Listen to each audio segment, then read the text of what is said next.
What's up, y'all? I'm here with my dreadlock alfalfa, taking myself really seriously, and I wanted to go through this recent study out of Brazil on muscle gain, and I think it's a really, really good opportunity to dismantle a paper in the most ethical way possible. I don't mean this to be rude, but if you get into science, your skin can't be soft because that's what happens. Like, you just get ripped apart. Like, this was my 4.5 years of grad school, was just basically getting ripped apart the whole time in a nice way, because that's what science is. Every study is going to have limitations. You have to write your own limitations in the study, and so I appreciate this research. I appreciate science, but that doesn't mean that we shouldn't, like, I don't want to offend anyone. I want to dismantle this study. I want to take it apart. That's my job.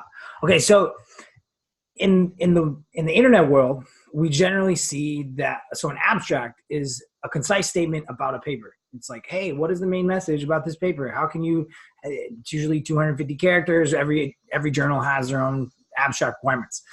Then someone quotes an abstract on the internet. I do this sometimes, and then I generally talk about the context of that finding.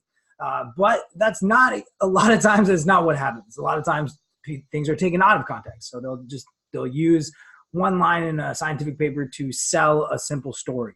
So the simple story that might be sold with this paper is: results suggest that greater energy intake in combination with the resistance training induces greater increases in both muscle mass and body fat in competitive male bodybuilders. So this message, a simple message, would be like, just eat more calories, you'll gain more fat, but you'll also gain more muscle. Now, let's dismantle the study. Can we really say that? First thing, that I don't generally read introductions or discussions until I've looked at the methods and the graphs, because I don't want to, in the statistical section, I don't want to have a blindfold pulled over my eyes. I want to really be unbiased when I go through these results. And so let's not pay attention to the introduction. It's well written. The discussion and the introduction for this paper are well written and nice to read. I will say that. So let's talk about the methods. First question: who are these dudes? How many? What's their sample size? Well, their sample size is 11. Pretty terrible. But who are they? This might be a very homogeneous population, an interesting population. I find them interesting. So the following inclusion criteria were required for participation: bodybuilding competitors for at least 1 year. Okay, so they lift. No, they haven't been taking a jack in the last 3 months. Okay, great. They don't smoke, and they currently don't drink. Great, awesome. That's what we got. So that's our people. So let's really look down at these people, though, because that doesn't tell me that much. So if we go, this is generally me. Table 1 is the general characteristics of their subject pool.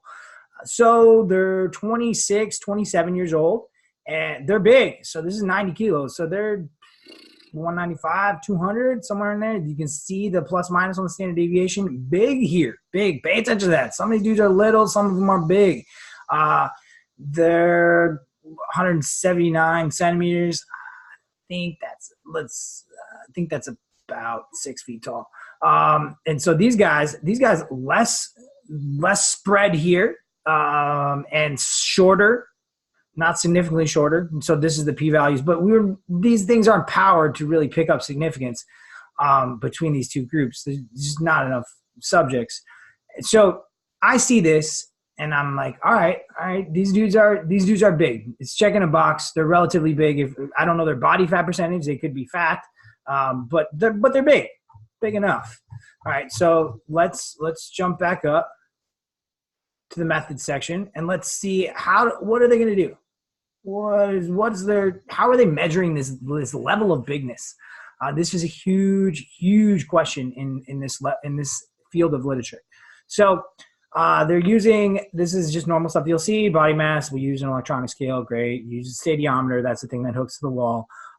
And then they calculated BMI, but they didn't report it, so it doesn't matter. I don't even know why that sentence is in there. So skeletal muscle mass was estimated using the predictive equation. Whoa.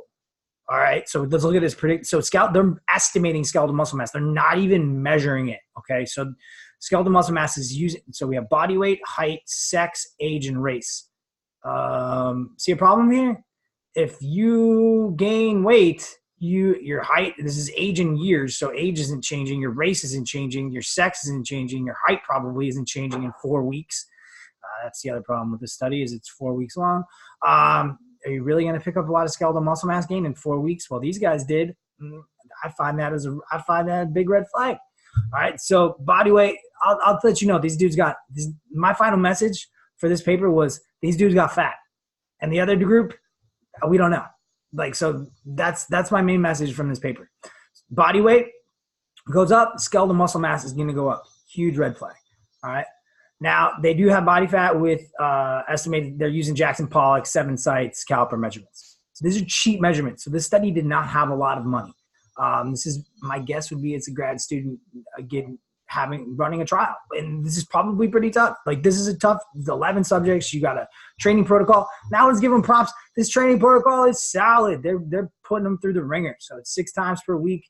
They don't have any kind of like a run-in period where they're just getting used to the volume. The volume's pretty high in this. They have chest and triceps day. It's a pretty bodybuilder-ish. Then they have a back and bi day, and then they have a leg day. But significant amount of sets, less on the lower body, more on the upper body. That's okay. It's still, they're getting after it. So the training protocol on this checks the box. And dietary control, their dietary control was also good.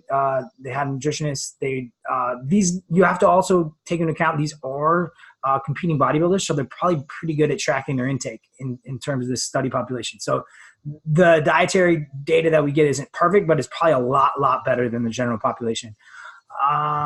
So then their stats, they're doing some kind of effect size, and then they're doing a ANOVA, which is just looking at time domains. And so let's look at their main outcomes. Not going to discussion yet, just going to the main outcomes. So we know how they got their body fat measurements, their skin folds. We know that their skeletal muscle mass is an equation-based formula. All right, so I got this. I got their weight. I got their height. Then I'm going to get their body fat via calipers. And here is where you should get real worried. This group, 16.2% body fat. This group, 13.3% body fat. So I plugged all those numbers, body fat percentage based on calipers, which I would guess is an underestimation. I don't think these guys are at 13.3, and I don't think these guys are at 16.2. With a huge spread. This is a big spread here. I don't think, with the 6-person population, this is not a very homogeneous population. All right, so I don't think they're really at 16.2, and I don't think these guys are really at 13.3.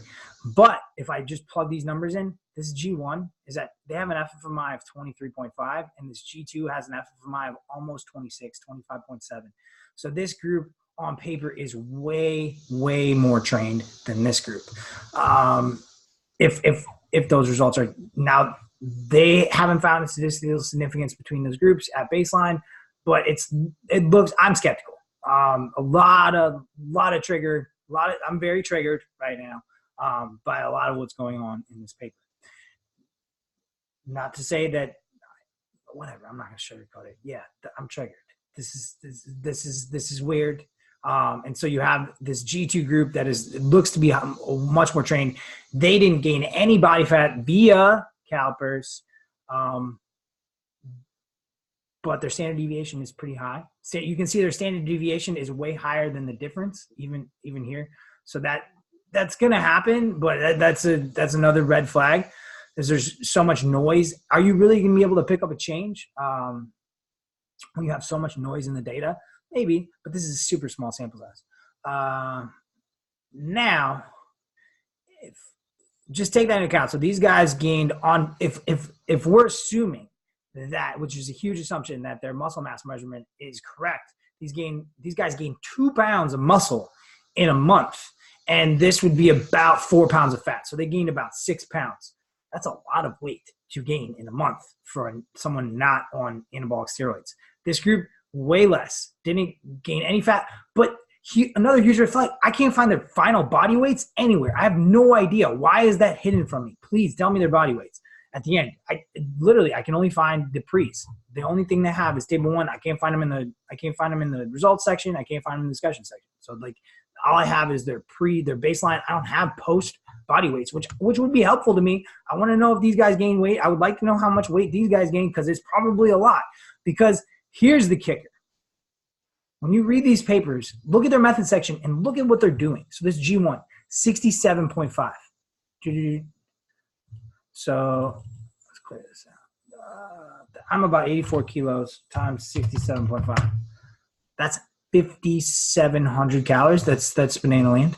I'm not going to do that. I would be real uncomfortable for 4 weeks, especially doing that chronically.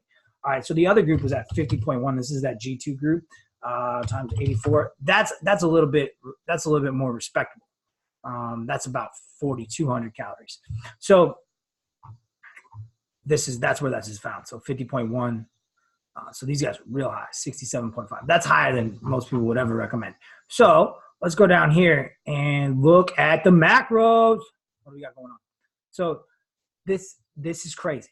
This chart to me is nuts. So these dudes were in it to win it, and they were dedicated. I'll give them that. These guys were eating almost 1,200 grams of carbohydrates. You know how hard that is? Then they're eating with only 162 grams of protein. This diet quality had to be pretty terrible. I don't see fiber in here, but it would be interesting where this is coming from. This looks like a case of maybe pushing a little bit of your glucose dynamics and your insulin dynamics pretty hard. Probably for no reason, in my opinion. So they kept fat really low at 84. This is what I do in an ideal gain protocol, because it's going to be maybe a little bit less. It's going to be a little bit more difficult to turn carbohydrates into fat. Energy 6,100. These guys were big and they were eating a lot. G2 a little bit more conservative, but still fairly high, but not that high, which is interesting, because we're going to come back to that. Both the groups were over 1.6 grams per kilogram. So especially in this many calories, you wouldn't think that protein would be the limiter there. Fat, again, fine for hormonal health, above our bumper there. So the big thing is these guys are eating a lot of calories. If you think that they're probably 20, I would guess 25, some 2,000 to 2,500 over maintenance. So if we put that in for 4 weeks, say they're on the high end, this is really fudgy math. They should have gained 20 pounds. In theory, that's super theory. They're probably going to neat some of that out. They're going to burn some of that out. But that's rough math. That's not perfect math. I know that. But I have that in the back of my mind. If my RMRs, and they just have, in this pre-one and this table one, you can see they just have RMR. I don't even know how they calculated that. I'm guessing that's some kind of equation, catch McCardle or something. I could figure that out, but I'm not going to on the internet right now. So these are all things that like nuances of papers that you need to take into account. And so I see this and I'm super skeptical, right? So my main message from this is these guys and G1 probably just gained a ton of fat. I can't know if they gained more muscle than this group. I can't know it with their metrics, because the metrics are so skewed towards finding more muscle mass with body weight that it really is a problem. Now, ideally you'd want individual data, in the science is moving towards showing people individual data. I'd love to see individual data on this group, but they don't show individual data in like a chart form. You'll normally see this in like line graphs. They do, however, have it here in the discussion section, which I appreciate. And so all participants in the G1 group increased muscle mass. Well, did they? You didn't measure muscle mass directly. They increased their body weight. We don't actually know how much, because you didn't tell us. Alternately, one participant in the G2 group lost muscle mass. So that's a big red flag for me.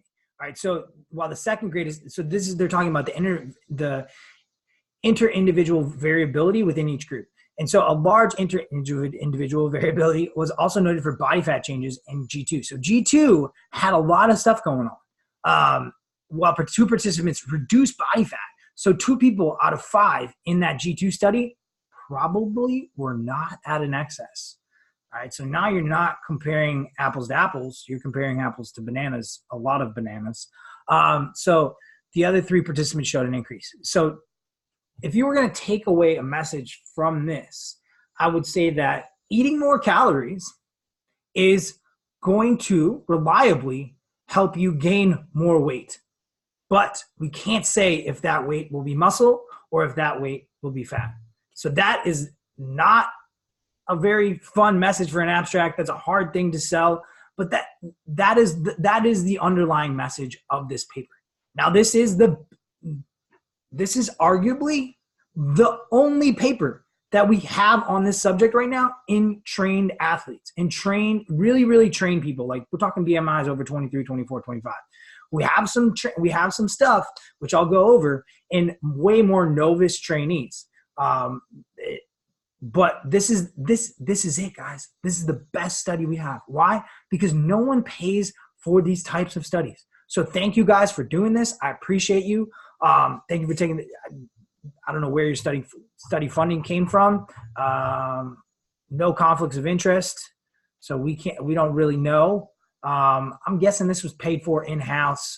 They didn't have any expensive measurements. The biggest thing was like staff time, which is probably, I would guess, a graduate student.